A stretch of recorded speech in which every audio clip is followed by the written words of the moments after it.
ગીર સોમનાથમાં ગઈકાલે ડિમોલેશનની કામગીરી ચાલી રહી હતી। આ દરમિયાન ટોળું ઉશ્કેરાય છે અને ત્યારબાદ પથ્થરમારો થાય છે। પોલીસના ધાડે ધાડ આ સ્થળ ઉપર દોડી આવે છે અને ઉશ્કેરાયેલા ટોળા ઉપર ટીયર ગેસના સેલ છોડવામાં આવે છે। શું હતો સમગ્ર મામલો, વિગતે વાત કરીએ આ વિડીયોમાં।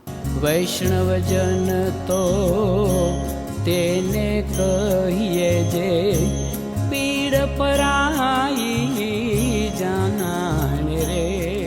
નમસ્કાર, નવજીવન ન્યૂઝમાં આપનું સ્વાગત છે। હું છું જયંત દાફડા। ગીર સોમનાથમાં ગઈકાલે પ્રભાસ પાટણ વિસ્તારમાં ડિમોલેશનની શરૂઆત કરવામાં આવી હતી। તંત્ર દ્વારા ધરાયેલા મેગા ડિમોલેશન અભિયાન દરમિયાન સ્થિતિ તણાવપૂર્ણ સર્જાઈ હતી। સરકારી જમીન પર ગેરકાયદેસર બાંધકામો છે તે દૂર કરવાની કાર્યવાહી ચાલી રહી હતી। આ દરમિયાન એક ધાર્મિક સ્થળના ડિમોલેશનને લઈને સ્થાનિકોમાં નારાજગી દેખાઈ હતી અને ઘટના સ્થળે કેટલાક ટોળા છે તે એકત્ર થયા હતા અને પોલીસ ઉપર પથ્થરમારો કરવામાં આવ્યો હતો, જેમાં પીઆઈ સહિત 2 પોલીસ કર્મીઓ છે તે ઈજાગ્રસ્ત થયા છે। આ દરમિયાન પરિસ્થિતિને કાબૂમાં લેવા માટે પોલીસે લાઠીચાર્જ કર્યો હતો, જ્યારે ટીયર ગેસના 3 સેલ છોડ્યા હોવાનું પણ જાણવા મળી રહ્યું છે। આ સમગ્ર ઘટનાને લઈને ગીર સોમનાથના એસપી શું કહી રહ્યા છે તેમને સાંભળીએ।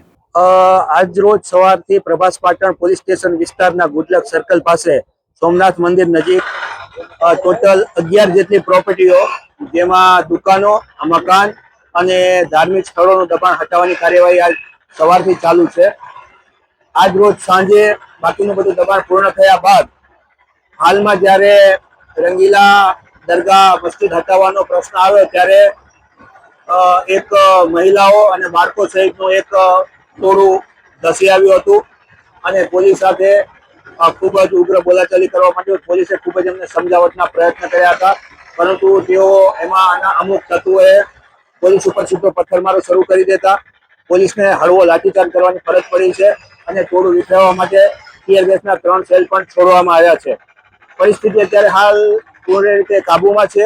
અત્યારે જે વિવાદિત સ્થળનું જે ડેમોલિશન છે હાલમાં ચાલુ છે અને આ ડેમોલિશન કાર્ય અત્યારે અમે પૂરું કરી દઈશું અને પછી બંદોબસ્ત વિડ્રો કરવામાં આવશે। હાલમાં મુસ્લિમ સમાજના અગ્રણીઓ પણ આવી ગયેલ છે અને બધાને સમજાવટથી કામ અત્યારે ખૂબ શાંતિપૂર્વક ચાલી રહ્યું છે। કાયદો અને વ્યવસ્થાનો કોઈ પણ પ્રશ્ન ઉપસ્થિત હાલમાં નથી। Thank you.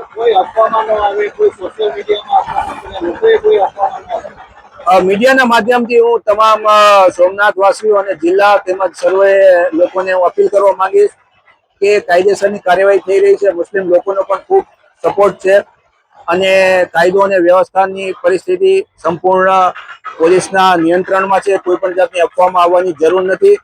કોઈ પણ પ્રકારના એવા જે તોફાની તત્વો છે એને હું ખાસ સખત વોર્નિંગ આપવા માંગુ છું કે કાયદો અને વ્યવસ્થાની પરિસ્થિતિ જો તમે હાથમાં લેશો તો એનું ખૂબ જ ગંભીર પરિણામો તમારે ભોગવવા પડશે।